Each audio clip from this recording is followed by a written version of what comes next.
explode. Firehouse Magazine says, so we're looking at 5 explosives. You have the truck bomb, which is not a fertilizer bomb, by the way, of course, barometric bomb. You have another bomb that did go off, which matches the General Parton's theory. And then you had another unexploded bomb that came out of there at 10:22 in the morning, 10:45 in the morning. This is in Firehouse Magazine. And a fourth one came out at 13:51. What's that, 4:51? I'm not a military man, so I don't know what. 1:51? Okay. Now, our illustrious president. By the way, I don't think we've had an honest president since Jack Kennedy. He was a womanizer, but I think he was an honest president. The reason they got rid of him, because he was going back on the gold standard, going to get rid of the Federal Reserve, he was going to revamp the CIA, and there's no question he was shot by and murdered by a combination of CIA and Sam Giancana's mafia bunch out of Chicago. Sam was to testify before Congress. 3 days before he was to testify, he was murdered. That tells you something, doesn't it? So our illustrious president, Bill Clinton, on June the 12th, 1995, I said 96 for Oklahoma City, it was 95, by the way, April 19th, 1995, gave a speech in Hanover, New Hampshire. He said the bomb that blew up the federal building in Oklahoma City was a, quote, miracle of technology. Fertilizer bomb is a miracle of technology. Okay. Continuing, Pat mentioned the affidavit that's been submitted by Terry Nichols. It's a 19-page affidavit filed U.S. District Court, Salt Lake City on February the 25th of 2007. And he names Larry Potts, number 2 man in the FBI, according to McVeigh, to him, to Nichols, as the person who coordinated Oklahoma City. That's very well documented. You didn't see that in the mainstream media, did you? No, of course not.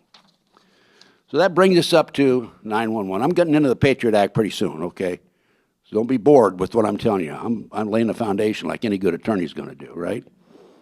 So don't be bored with these information about Oklahoma City and the rest of them, because you're probably, I know I'm preaching to the choir. That brings us up to 911.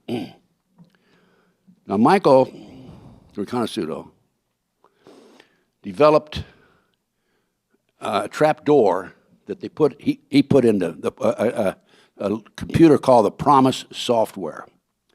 The Promise software was developed by Nancy Bill Hamilton out of Washington, D.C. And what this computer does, it keeps track of everything. You can't believe what it keeps track of. And they're keeping track of us all here, by the way. I'm sure of that. I know that.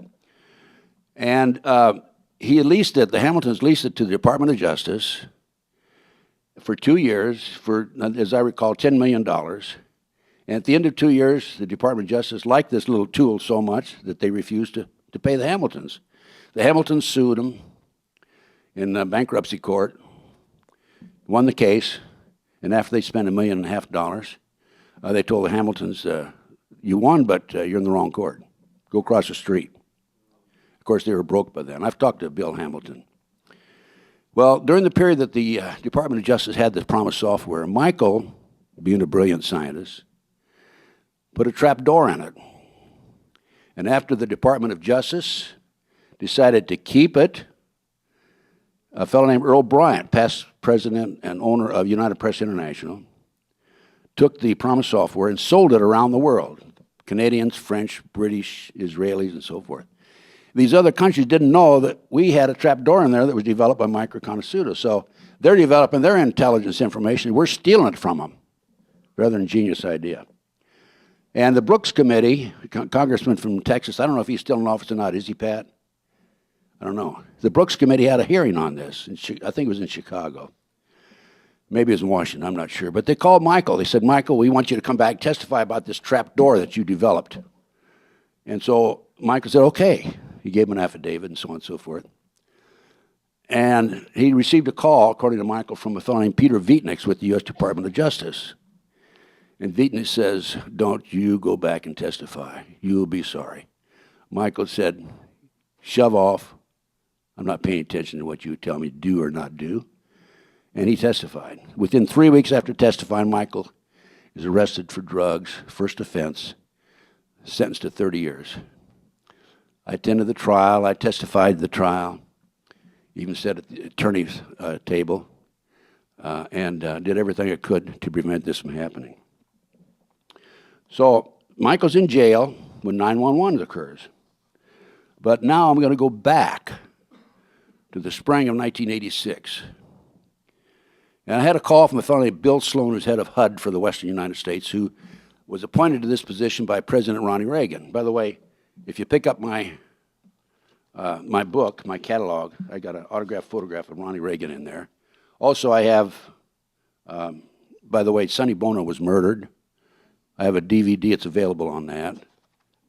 And here's a picture of Ronnie Reagan. I had lunch with him on occasion, and what have you. That and $1.65 would get you a cup of coffee at Starbucks. And so I'm trying to get in and see Michael.